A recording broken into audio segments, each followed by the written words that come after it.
सब कुछ तोड़ देना पर किसी की उम्मीद और भरोसा बिल्कुल मत तोड़ना, क्योंकि इसमें इंसान की आवाज नहीं निकलती, लेकिन तकलीफ हद से ज्यादा होती है।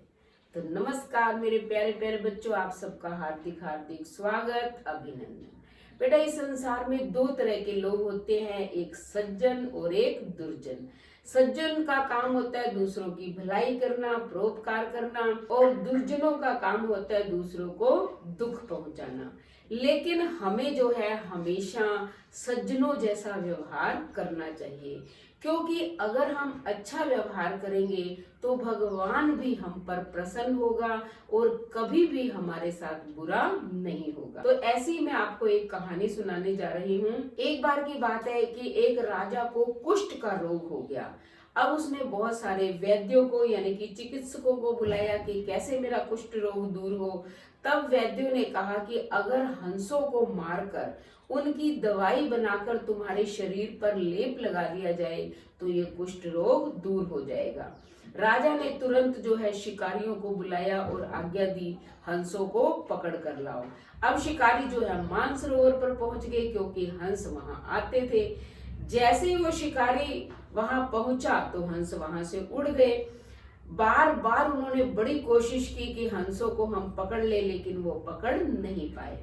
उन शिकारियों ने देखा कि इन हंसों के पास अगर कोई सज्जन व्यक्ति आता है, संत वेशभूषा धारण करके आता है, तो ये हंस उड़ते नहीं हैं, लेकिन हमें देखकर उड़ जाते हैं। तो हमें भी सज्जनों का वेश बना लेना चाहिए। उन्होंने संतों की वेशभूषा धारण की और वो मानसरोवर पर पहुंच गए।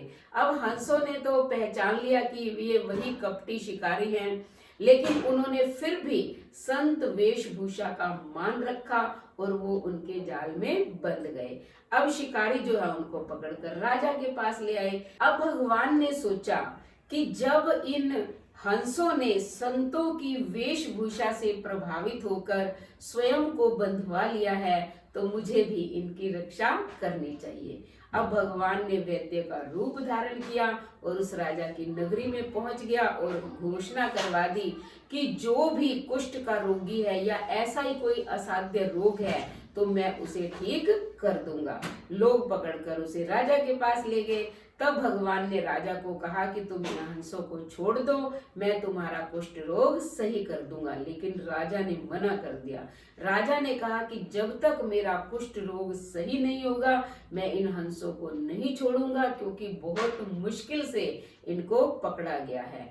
अब भगवान ने जो है अपने झोले में से दवाई निकाली, उसे पिसवाई और राजा के सारे शरीर पर मलवा दी। राजा का कुष्ठ रोग दूर हो गया। तब उसने जो है हंसों को छोड़ दिया। अब उन शिकारियों ने सोचा कि इन हंसों ने संत वेशभूषा का मान रखते हुए हमें बंधवाया था, इसलिए देखो ईश्वर ने इनकी रक्षा की है। तो हम क्यों ऐसा कार्य कर रहे हैं? हम क्यों दिन रात जीव हत्या कर रहे हैं? हम तो इंसान हैं, हमारे पास बुद्धि है। हमें ये दुर्जनों जैसा व्यवहार नहीं करना चाहिए, जीव हत्या नहीं करनी चाहिए। और उसी दिन से उन्होंने अपना व्यवहार बदल लिया। अब उन्होंने शिकार करना छोड़ दिया और वो दिन रात परोपकार के कार्य में लग गए।